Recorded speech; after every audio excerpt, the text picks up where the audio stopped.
Jai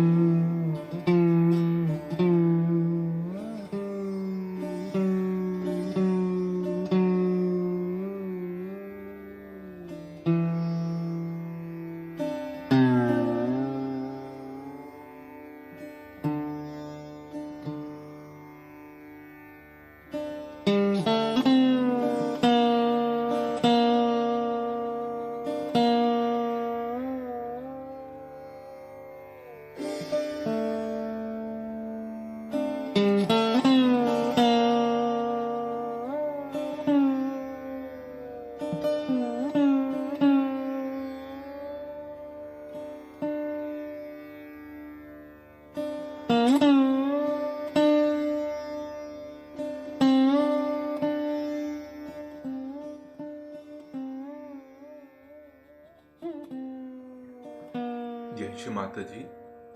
Good morning, everyone. Let's bow down to Shri Mataji, raise our Mother Kundalini, and put Bandhan.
Shri Ganesh Mantra.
Let us bring our attention on our Muladhara chakra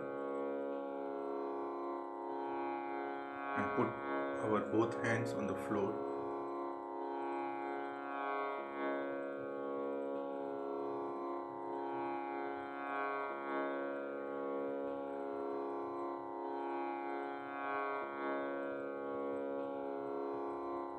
Shri Mataji, kindly remove all the imbalances in our Muladhara chakra and bless us with the qualities of Shri Ganesha.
let us bring our hand back on the lap.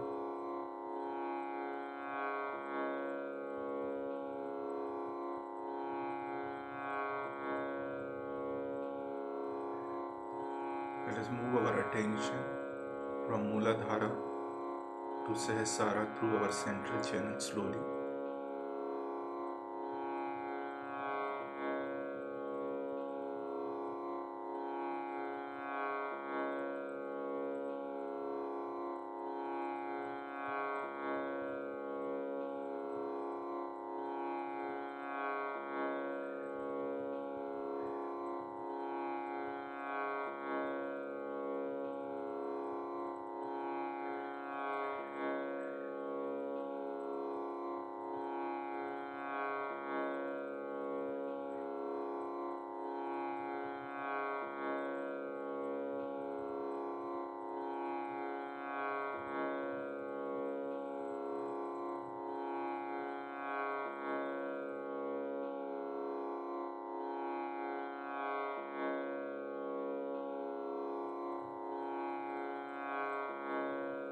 Keep our attention on our Sahasrara.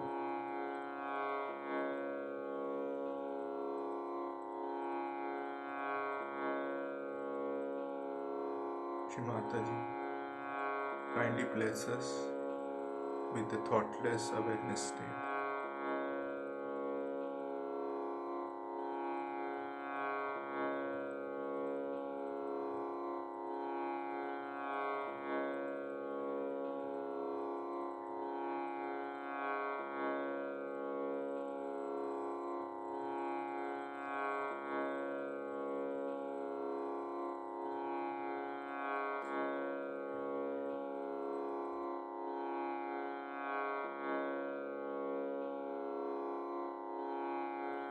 Let us listen to Shri Mataji's speech.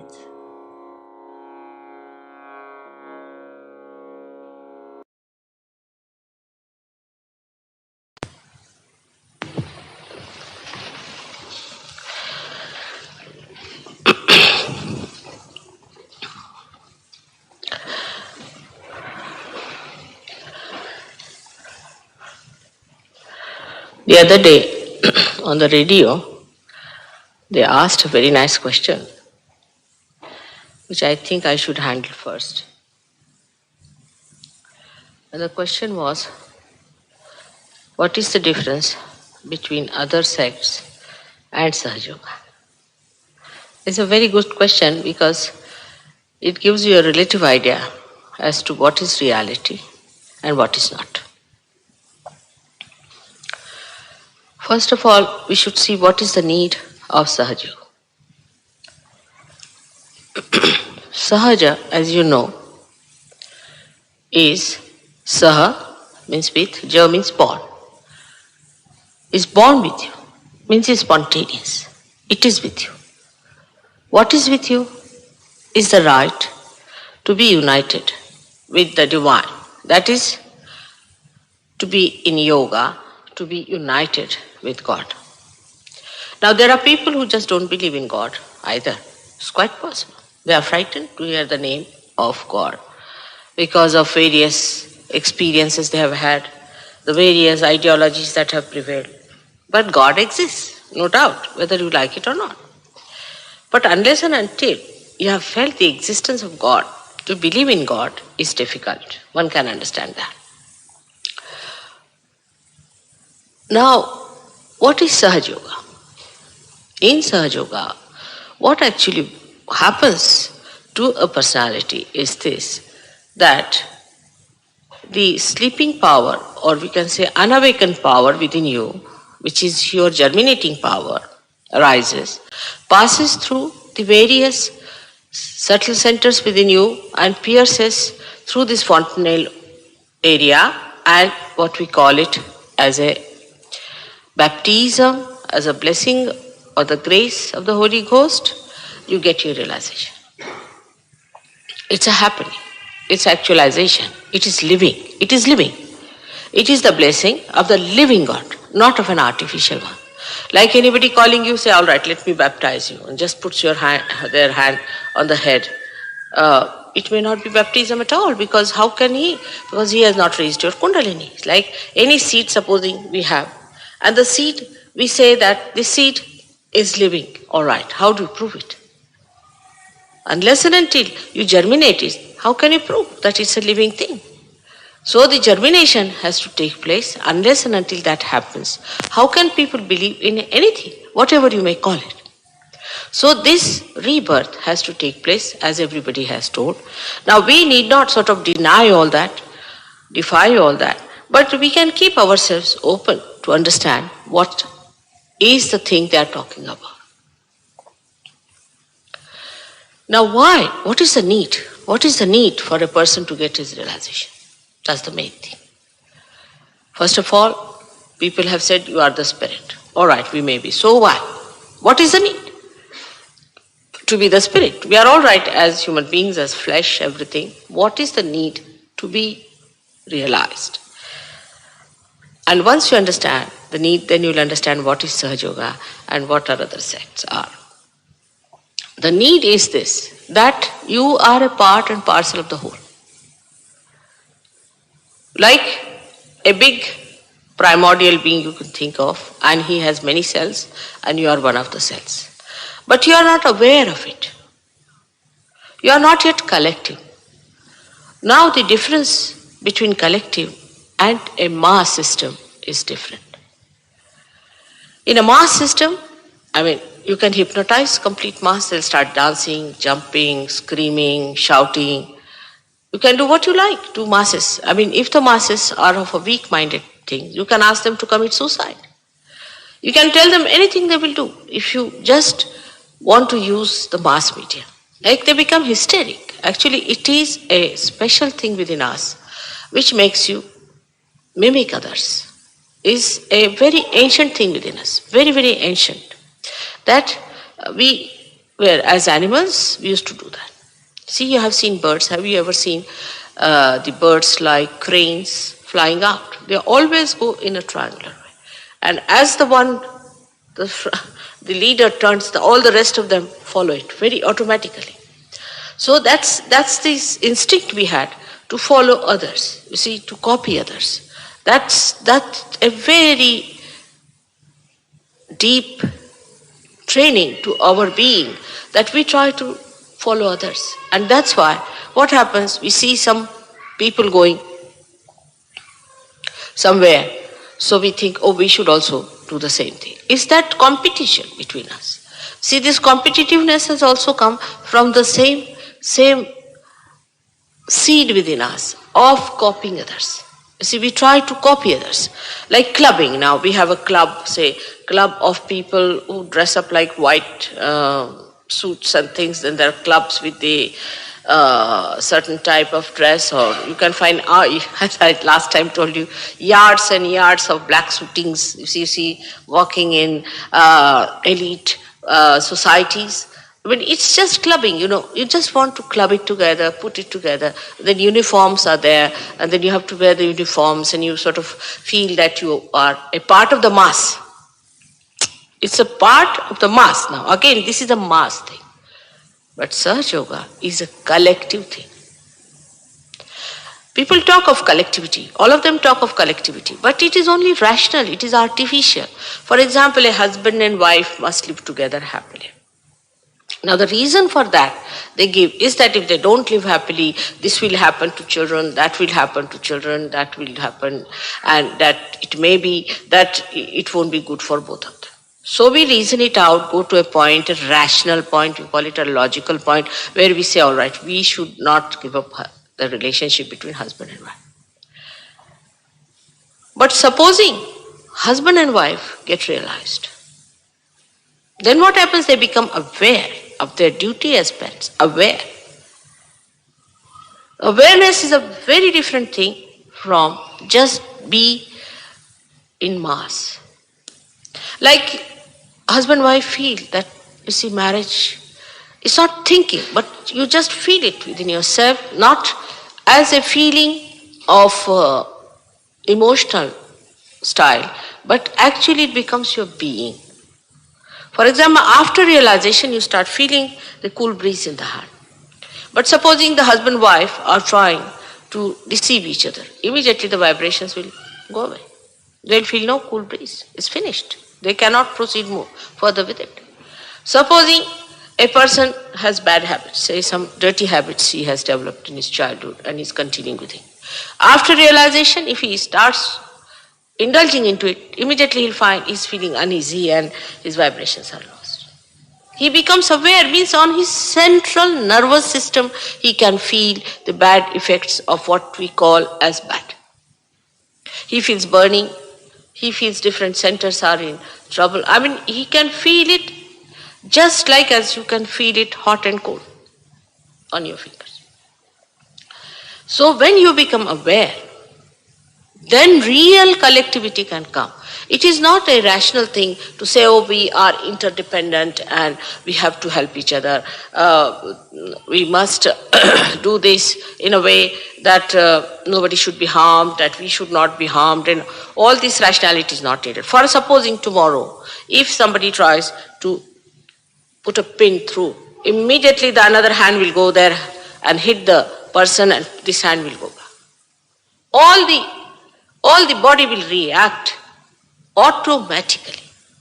The whole body will react to aggression on one side or any kind of problem. But it is aware. It is not doing with rationality, it is spontaneous. There is no question of anybody thinking about it, but it happens spontaneously. So to preserve ourselves, to preserve our body, mind, everything is a disintegrated action before realization. For example, before realization, the brain will say, all right, you do like this. But the heart will say no. For example, supposing a man falls in love with a married woman. So the heart says, oh, carry on, she's a nice lady. Brain says, no, it's not proper, it's disturbing her family life, is not a good thing.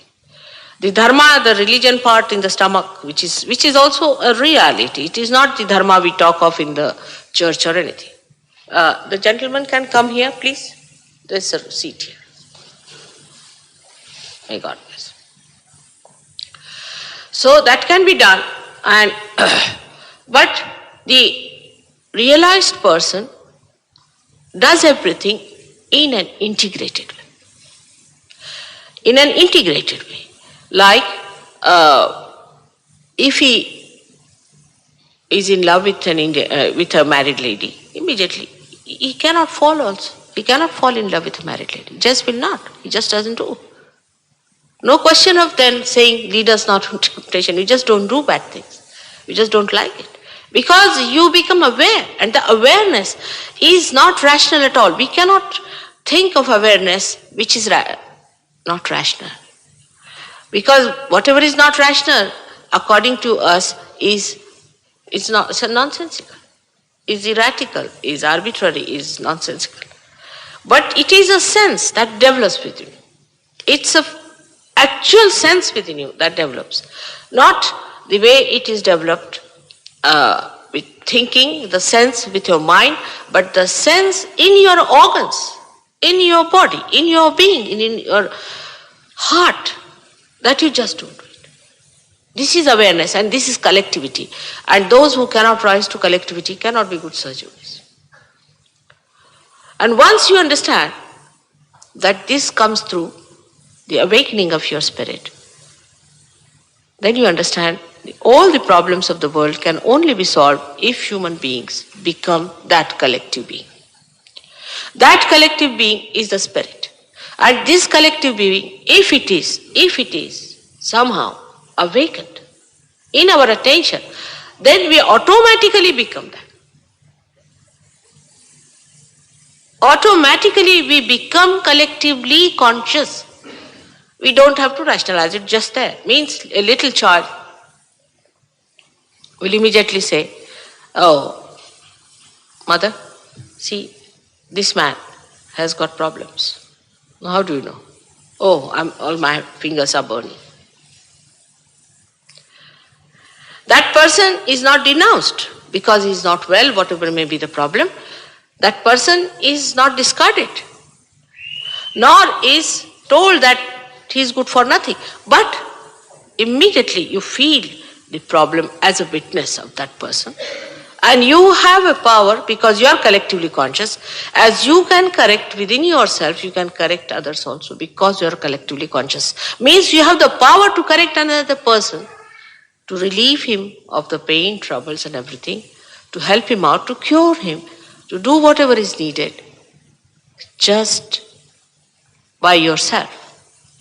Because at the point where you are, at the spirit point, you are one with the spirit. I would say, like while I'm talking to you, I'm only connected with this to you. But supposing I was on a radio station, then I'm connected with many. That point of connection is the spirit. And unless and until you have achieved that point of connection, the rest of all your doings are good for nothing. Now what is the difference between a sect and Sahaja Yoga? In Sahaja Yoga, an individual, again, we are all individuals before realization. The other day, as I told you in Easter, we are all like eggs. And that's the sign of a human being, that he's still an egg. He lives in a shell, he thinks of himself, he thinks of his family, is good in a way, he thinks of his country, everything good up to that point. Because he's a shell. Whatever he tries to make himself big, it's United Nations, everything you be. But that shell business will remain in you. It will be there showing results. But when you get that shell broken completely and you are a bird, you just fly out. So the day of resurrection, as I said, the day of resurrection has started. Is mentioned in the Quran many a times, much more times than about the day of doom. This is the day of resurrection, where people have to be resurrected, to be their spirits, as Christ himself has done that for us by crossing the gates of Agya Chakra. Now this is not a sect because there is nothing unreal about it, nothing unreal. There's no hypnosis, nothing. You are completely aware of what you are doing. You are aware that there is your power within yourself, and that power is flowing, and that you become that power. But that power is not of domination or overpowering anybody, but of love of God, which is doing each and every work of this world. For these flowers have come out from that. These flowers become fruit because of that. Because of that power, people conceive children. Because of that, you are born. Because of that power, you have become from amoeba to this stage. So that instinct of the mass is very much now prevalent and used in these sects. They just give a mass feeling to people that, you see, a competition is set in. First of all, in all these Western cities especially, people are conscious of their money power. So they use that also. So you pay some money.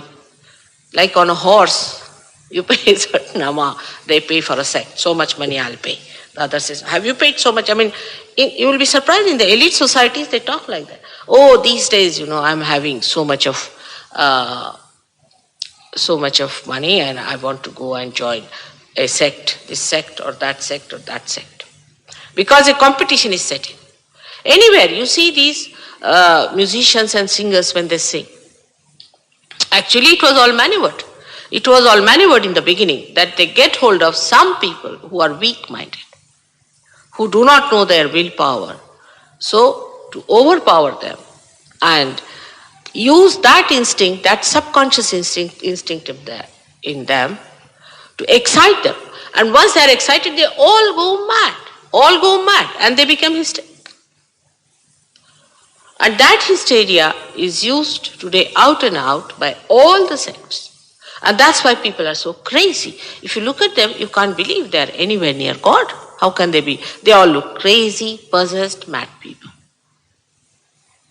But this collectivity is to be understood in its all dimensions in Sahaja Yoga. This is the second task of Sahaja Yoga, which is more difficult than the first one. To give realization is not at all difficult because it's a natural thing, it is within you, the time has come, the blossom time is there, you get realization without much difficulty. If not in one sitting, in second sitting you will get it, no doubt. But to establish you as a collective cell of the whole is a very difficult thing. And unless and until you are that, you are thrown out of the whole. If you don't become aware of it, you are just thrown out. Now, collectivity in Sahaja Yoga does not mean that you wear some kind of dresses, all of you wearing same kind of dresses, or doing the same type of thing, or jumping, or any such thing which has no sensible logic in it. It is the collectivity that you feel within yourself, that nearness you feel, not emotionally.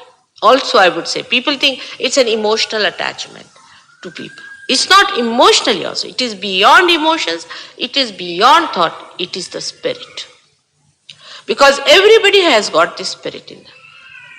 Only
Mahamantras.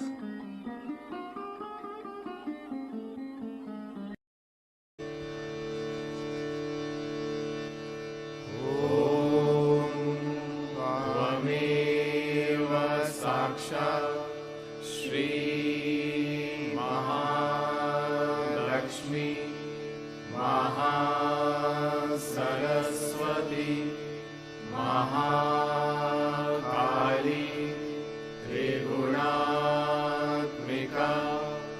Kundalini साक्षात् श्री आदिशक्ति माताजी श्री निर्मला देव्यै नमो नमः। ॐ त्वमेव साक्षात् श्री कल्की साक्षात् श्री आदिशक्ति माताजी श्री निर्मला देव्यै नमो नमः। ॐ त्वमेव साक्षात् श्री कल्की साक्षात् श्री सहस्रार स्वामिनी मोक्षप्रदायिनी माताजी श्री निर्मला देव्यै नमो नमः।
Thank you, Shimataji, for this opportunity that we can do collective morning meditation. Thank you for the peace and silence. Jai Shimataji. Let's bow down to Shimataji and take bandhan.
We will continue our morning meditation, same time, 6 a.m.